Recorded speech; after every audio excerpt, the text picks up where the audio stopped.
everybody, it's Drew here, Blair Mirth, and I am here to do a video today on a recap of my week with the Ghost and Spirits Tarot. Now, I will apologise for the sunlight. It's beautiful outside, but my room, it relies on natural sunlight, and my laptop is just ridiculous, and so is my camera. So you may see flashes of shining light. It's okay. I'm not God. I'm just a human. But yeah. So I wanted to just sort of a bit nervy today.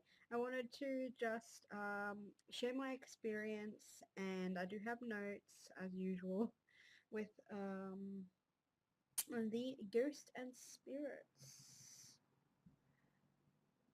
tarot. So this week was actually an interesting week because I really wanted to mainly focus with this deck, but I had a few times where I veered away from it because of I had a full moon session, tarot session with my friend, and I was sort of playing around with the Mystic Dreamers tarot to kind of decide whether I wanted to keep it or not. I'm not quite sure if I will or not. I have some issues with that, but that's another topic altogether. And so when thinking about how I wanted to talk about this, I have a few questions that I like to round things off. I'm a journaler. I love to use my journal. I love questions, and I like to ask myself how I felt, what my strengths and weaknesses were, what challenges were, um, when reflecting on how my experiences are with things. So I thought to sort of utilize that strength and use it as a structure of kind of talking about how my experience went with this deck. So in terms of the strengths of this deck, I what I felt was the biggest strength for me was that it really challenged me to look at things differently. With this deck, obviously, it has the same names, but it doesn't have, for me personally, when I was working with it, it didn't have like traditional symbolism. As we know, lemon. It just didn't really feel. I mean, there were some cards. I mean, like Nine of Swords. It did, but it didn't. Like for me, I couldn't really connect with, say, like measuring it up against like the Rider-Waite or something like Tarot of the Vampires or whatnot. What's the decks that I usually use and I love that follow different systems quite differently, but also more traditionally. But this isn't really to me a traditional deck, and that's why I bought it. That's one of the reasons why I wanted to use it and work with it. Now, I guess, as a strength, I really love the coloration of this deck. The muted sort of beige, the browns, the blues, the whites, the sort of glowing energy. I mean, you can kind of see um, with this card here, there is sort of glow, and my camera's horrible for picking up cards, but you can kind of see the glowing energy around here. And I really love that because it it felt like I was being absorbed in the energy and that I could really connect with that energy, and I knew that it was about spirits. In terms of the ghost side of things, I don't know, it just I love that aspect of it. It really is a strength for me, the ghost side of it.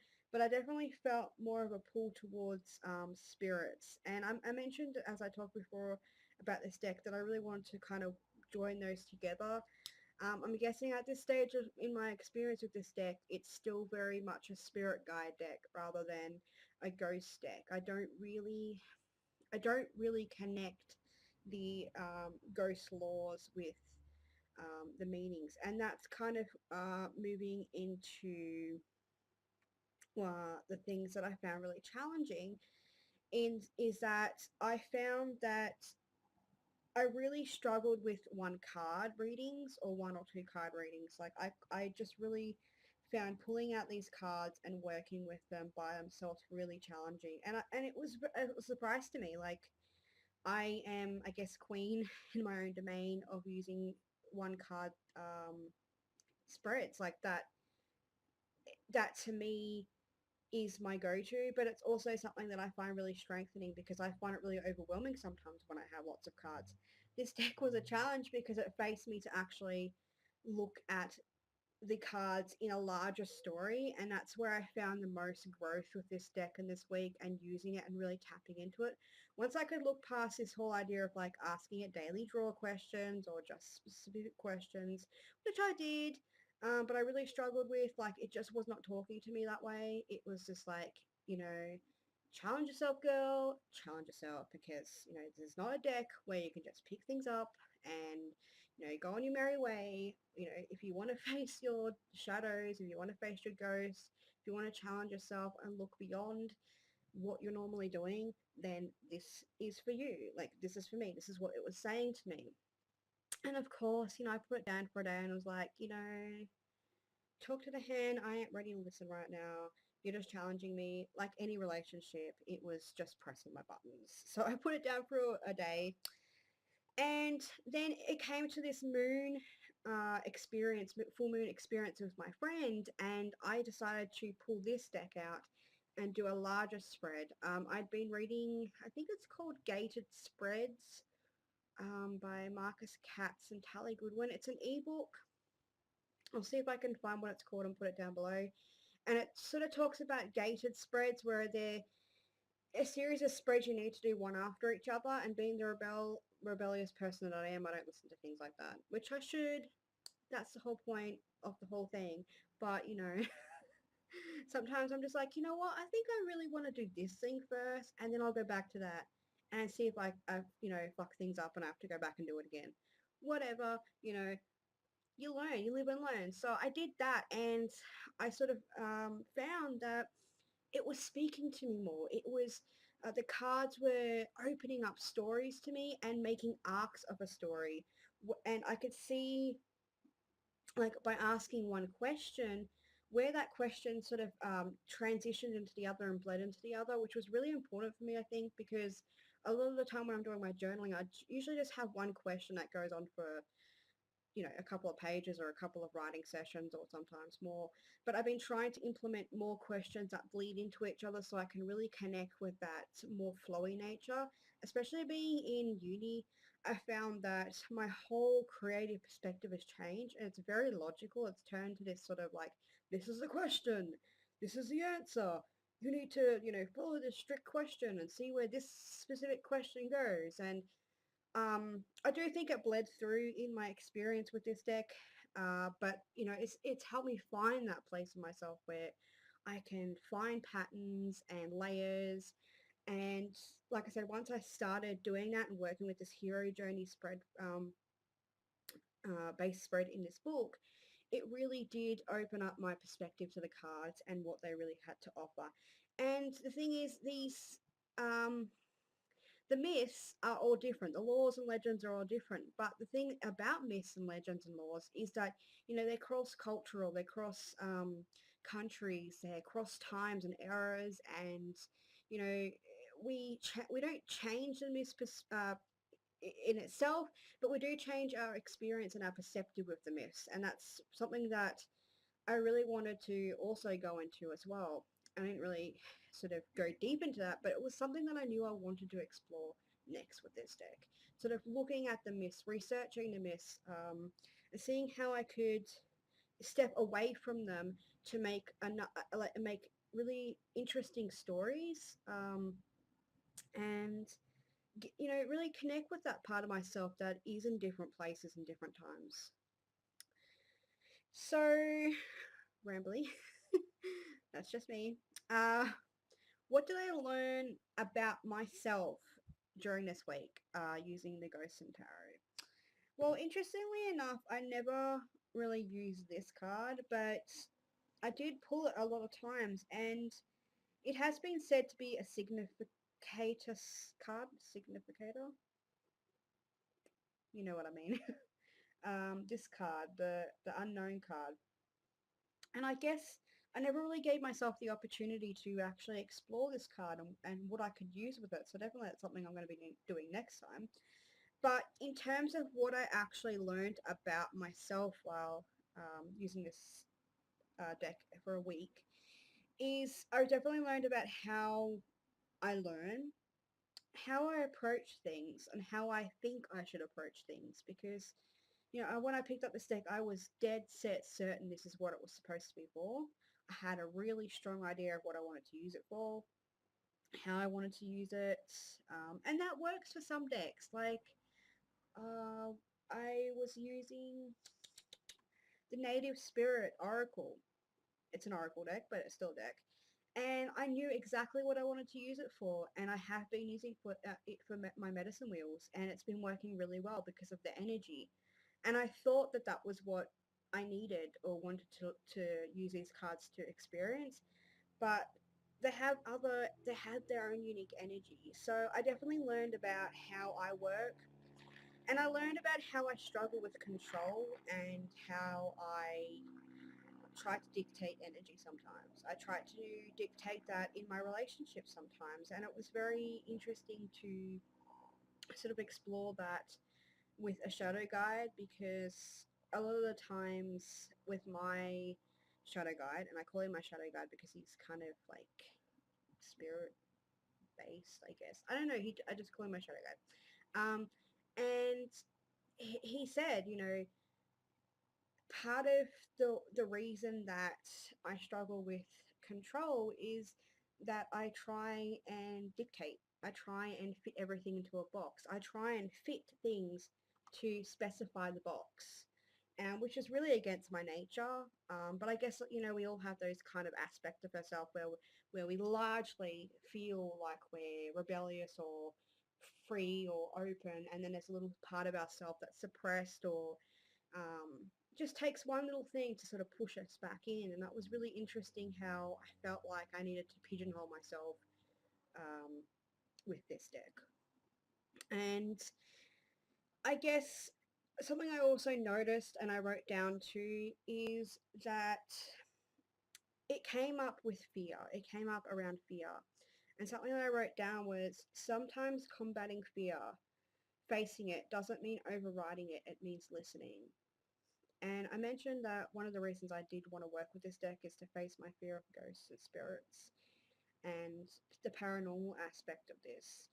And I obviously, like, this is a really deeply ingrained subject. It's a very deeply ingrained experience. Like, it has links to do with things like Christianity and beliefs and stereotypes and society. And I've had a really difficult experience with this kind of energy. And being able to look at these cards was triggering. Like, I am not going to bullshit you guys. Sometimes working with these cards was triggering because I felt that overriding fear of, oh my God, I'm working with ghosts. Oh my God, I want to work with ghosts. I want to look at ghost lore. Um, I was scaring myself. I wanted to scare myself sometimes too because you don't know where the fear is unless you face it. But for me, it was about listening to what these energies had to say rather than trying to dictate what I wanted to get from them. I don't know if that makes sense, but that's how I perceived it. And by listening to them and listening to their messages, I was better able to connect with them. So, which comes to my next question that I asked myself, what is next? So, with this deck, and I actually want to work with it like a lot. I'm actually going to be working with it alongside my top decks because obviously, as I mentioned, I'm going to be doing a series of top decks. And usually when I'm doing the top deck, that's the deck I want to work with for the week. But oh god, sorry guys. Hopefully this edits properly. What I really want to do with these cards next is use them for path working. One of the joys, the most pleasurable things I took from this experience using the Ghost and Spirits deck was when I let myself go enough to pull a card before I went to bed. And I worked with a couple of the cards in path working. and it was in a roundabout way when I was using, I think it was a Four of Wands that I connected to, and it connected me with Morgan Le Fay. And after I'd done the meditation, I don't really like to call them meditations. For me, it's more like path working or spirit working, um, sacred time, sacred quiet time. I ended up sort of writing stuff down and sort of being really fuzzy about where it was. I really enjoyed the experience. I kind of had a really beautiful chance to look inside a watery world, which is another thing I really loved about this deck. It has a very watery, spiritual essence to it and atmosphere. And I ended up sort of meeting a tree fellow who was a giant tree, and embracing him and sharing my experiences with him. And I met an old man. I'm not quite sure who he is, but I did ask whether I could be connected with some spirit guides. There was also a hilarious, beautiful creature who was actually tidying up the forest in my path working, which I found to be the symbolism and the message that he was trying to send was just really healing for me, especially considering at the moment I am recovering from a number of different traumas at the moment. So I felt like it was this place, this otherworld place that was working in unity with me to clear and cleanse and heal and sort of not wash away things, but really work together to heal. And that to me was just really sacred and just beautiful. And I did get a little bit teary. I felt really overjoyed that these beings were there to support me in this time that I felt very incredibly alone. And you can be around hundreds of people and everything could be going okay in your life and you can still be alone. And that's part of my depression as well. And I felt that these cards really were quite um, harmonious in working with my shadows and dealing with that aspect of myself as well. So it's something I want to do more of, which is path working and journaling and maybe not even doing spreads. And I think that, again, looking at it, I do believe that sometimes the spreads were what hindered me. Sometimes the questions were what hindered me rather than just going with my intuition, tapping into that spirit and intuition. So that is my recap. I know it's a long video, but hopefully you will have enjoyed it. And I am looking forward to doing my next Top Tuesday video, which I will probably be filming soon because I have university on Tuesday. I'll be going back for the first time in like 3 weeks because I'm actually better now and I feel good, and I'm really excited to go back because not doing schoolwork and having assignments and not having that support has just been horrendous. And I'm looking forward to going back and just really seeing the people that I started my journey with and meeting my teachers again and rekindling my love of writing. And yeah. So thank you all for watching. I hope you enjoyed, and I can't wait to watch more of your video responses to the top deck tarot tag. And I will speak to you later. Bye.